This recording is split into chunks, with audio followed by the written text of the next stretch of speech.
Et alors, quels sont les mots et les grandes notions de la Bible que vous aimeriez actualiser aujourd'hui? Ne serait-ce que le nom d'Adam. Mhm. Puisque Adam, c'est vous, c'est moi, ça n'a rien à voir avec un premier homme qui a vécu il y a des milliers d'années, qui ne nous intéresserait que très secondairement. Mais si nous savons tout de même qu'il est l'humanité totale, donc nous aujourd'hui, comme d'ailleurs tous les mythes, nous avons à les lire au présent, il ne s'agit pas de les reléguer dans un passé lointain, il s'agit de les lire au présent. Et dans ce cas-là, le nom d'Adam contient des merveilles. Et avant tout, la présence divine dans le sang. Aleph, le Aleph, la première lettre, n'est-ce pas, qui est Elohim en hébreu et qui est le nom de Dieu en tant qu'il crée. Et Dam, c'est le sang.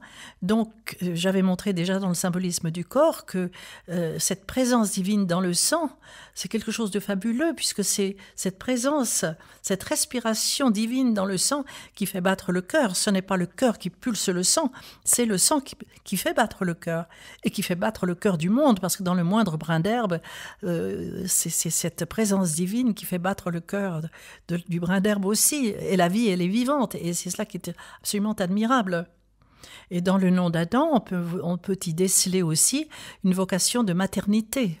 Tout Adam, tout être humain a une vocation de maternité. Il ne s'agit plus à ce moment-là de l'enfant biologique que seule la femme, bien sûr, va porter et mettre au monde, mais il s'agit de cet enfant divin qui est le noyau fondateur de notre être.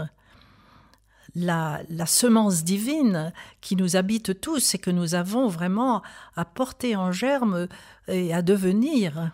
Je me souviens toujours de mon professeur de théologie qui nous disait toujours, il y a un superbe livre qui s'appelle L'imitation de notre Seigneur Jésus-Christ, mais le titre est affreux, il s'agit de le devenir. C'est magnifique, n'est-ce pas? Oui, tout à fait. C'est magnifique. Voilà, donc c'est ce noyau divin, cette semence divine que nous avons à prendre en compte, cette semence. C'est un mot très beau, la semence, parce que, toujours en hébreu, et en hébreu comme en arabe, car c'est le même mot en hébreu et en arabe, zera, et la dernière lettre qui donne le son A est une lettre qui n'existe plus dans nos alphabets et qui est remplacée par le O, ce qui fait zéro. Zéro, c'est un rien, c'est rien. Et pourtant, le zéro soutient toutes les mathématiques. Et c'est ça que je trouve absolument admirable, parce que quand il nous est dit dans nos textes aussi que Dieu a tout créé de rien, ce rien, c'est un zéro qui soutient quelque chose, ça n'est pas rien. Mais nous l'avons aplati à notre niveau horizontal et nous en avons fait le néant. Alors que pour les Hébreux et les mystiques de la tradition juive, le rien, c'est le premier nom divin. Je dirais que, à la suite de ce que les Hébreux appellent le tzimtzum, c'est-à-dire cette aspiration divine jusqu'au rien, ce que les Grecs vont reprendre avec la notion de kénosis, cet évidement divin jusqu'au rien, moi j'y vois comme un orgasme divin qui jette sa semence. Et cette semence nous fonde tous. Et on va retrouver ça dans toutes les autres traditions. Les hindous vont dire « tu es cela ». L'Atman, c'est le Tao pour les Chinois, etc. On va retrouver ce rien partout. Mais nous avons... Le vide nous avons à le japonais, porter. Et nous avons même 3 matrices essentielles pour faire croître cet enfant divin à l'intérieur de nous. Matrice d'eau au niveau du ventre, matrice de feu au niveau de la poitrine et matrice du crâne. Alors, un jour où je parlais de cela dans un milieu protestant, un pasteur s'élève et me dit « Mais madame, où inventez-vous ces histoires des 3 matrices ?» Et je lui dis « Mais monsieur, sans doute, vous ne connaissez pas vos évangiles ?» C'était pas très gentil, puisque je savais que c'était un pasteur, mais j'ai fait comme si je ne le savais pas. Et je lui dis « C'est le baptême d'eau, baptême de feu et baptême du crâne » qu'on retrouve dans toutes les traditions. Les Chinois en particulier l'appellent chant de cinabre.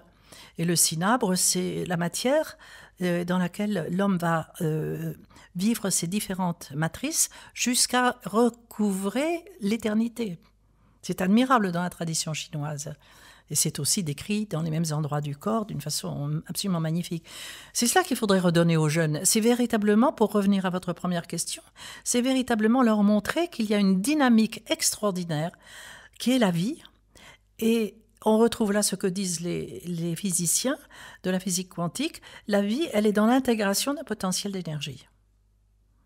Et c'est cela qui nous est demandé. Nous avons en nous un potentiel fou, un monde fou, d'énergie qui ou bien vont être prises en compte pour construire cet être essentiel à l'intérieur de nous, faire croître l'enfant divin, ou bien toutes ces énergies, elles vont se retourner en violence, soit dans notre propre personne, à travers les maladies, à travers les dépressions, à travers beaucoup de tragédies personnelles, soit ce que nous voyons déferler à l'extérieur aujourd'hui. Autrefois, tout cela était jugulé dans les guerres, mais aujourd'hui, il n'y a plus du tout de structure pour juguler ces énergies non accomplies de l'être. Et aujourd'hui, elles déferlent dans tous les sens et elles détruisent tout. Oui, c'est clair. Mais alors donc, au lieu d'enfermer les jeunes dans leur peur, finalement, c'est un peu ce qu'on fait, il vaudrait mieux leur citer par exemple, cet adage tibétain qui dit « Vous qui avez eu la chance de prendre forme humaine, ne perdez pas votre temps ». Exactement, c'est exactement ça. C'est vrai, c'est beau cet adage, je ne le connaissais pas, mais c'est magnifique. Mais c'est ça, nous, vraiment, l'être créé est créé, je dirais, ce que nous avons oublié, dans un contrat de noces. C'est ça sur lequel je voulais mettre l'accent dans mon dernier livre. J'en ai parlé trop peu, malheureusement, mais j'aimerais beaucoup développer cette idée. C'est que là-dedans est créé, c'est-à-dire vous, moi, tous, nous sommes créés en ayant signé un contrat de noces avec Dieu. C'est-à-dire que vous pensez que nous avons chacun d'entre nous une sorte de mission, ce que dit bien cet adage d'ailleurs, une sorte de...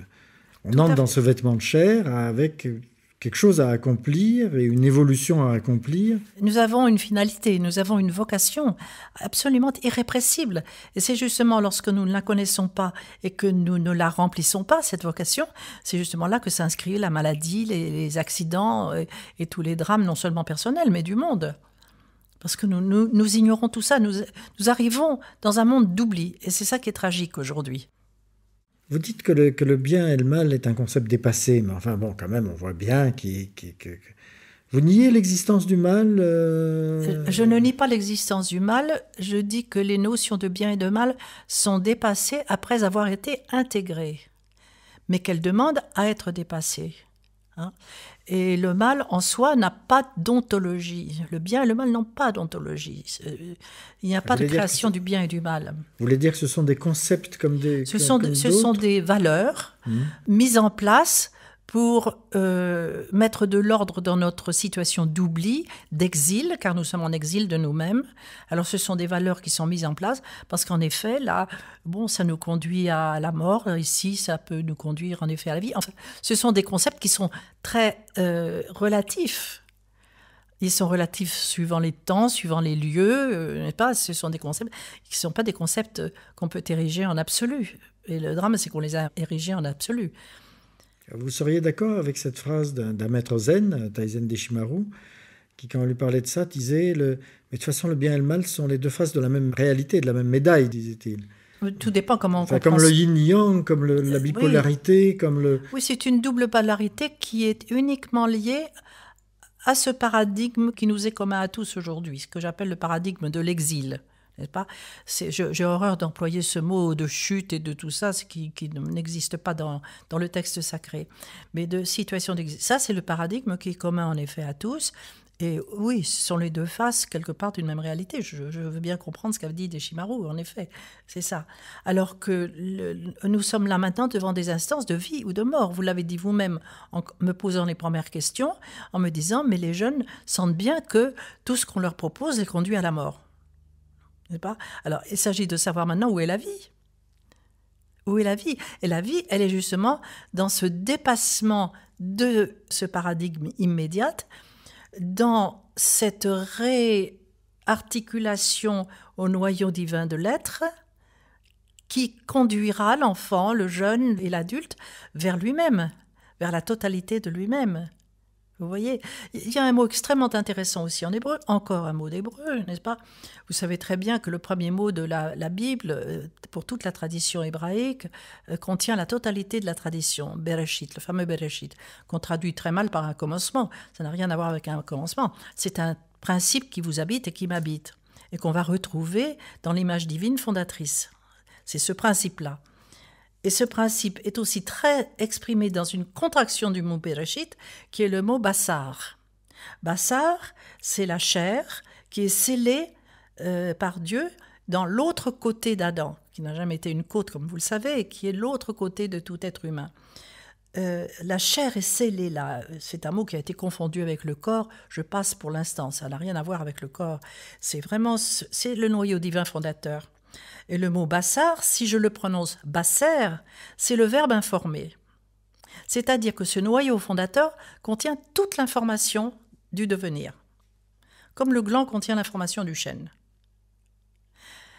Et le mot bassora, qui est le mot pour traduire les évangiles, la bonne nouvelle, c'est le mot bassora, ça n'a rien à voir avec une éthique nouvelle, une morale nouvelle apportée par le Christ. C'est l'information que nous portons dans nos profondeurs qui est revivifiée par lui. Est-ce que je me fais comprendre en vous disant ça ? Vous écoutez, je pense, avec mes références orientales, pourrais-je dire, à cette notion qu'on retrouve dans le bouddhisme et qui dit « chaque être a la nature de Bouddha ». Tout à fait. Mais c'est à chacun de la trouver en soi, justement. Voilà, c'est le mot chez les bouddhistes pour dire exactement ce que notre tradition porte avec d'autres mots, n'est-ce pas ? Mais c'est pour ça que j'insiste beaucoup sur les évangiles qui sont véritablement la réactivation d'une mémoire complètement enfouie à l'intérieur de nous et qu'il faut retrouver d'urgence. C'est en nous. Et chaque enfant dont vous me parliez tout à l'heure, ces jeunes qui sont autour de nous dans un tel désarroi, si on les faisait se retourner vers ce noyau de leur être, ils auraient l'information. Voilà ce que nous avons à faire aujourd'hui. Vous aimez citer à propos de liberté le mot de Berdyaev qui dit, je résume, l'espèce humaine en fait n'aime pas la liberté.